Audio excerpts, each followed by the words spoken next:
बहुत वर्षों के बाद हम जिस जगह पे आए हैं ये है बस्तीन बाजार का वो मंदिर जहां पे कोर्ट के द्वारा परमिशन मिलने के बाद भी नहीं खोला गया था। बोला गया था कि यहाँ पे खून की नदियां बहेगी। आज बीजेपी सरकार आने के बाद और ये मंदिर आज खुल चुका है।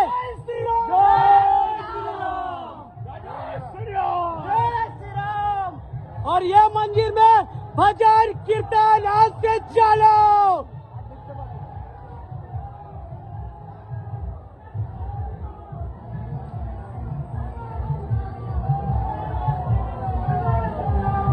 जय श्री राम, जय जय श्री राम, जय जय श्री राम।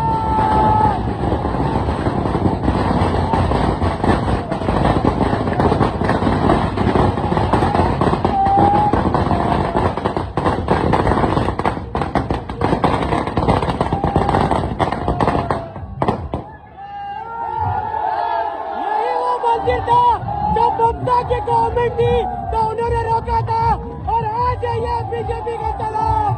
जय जय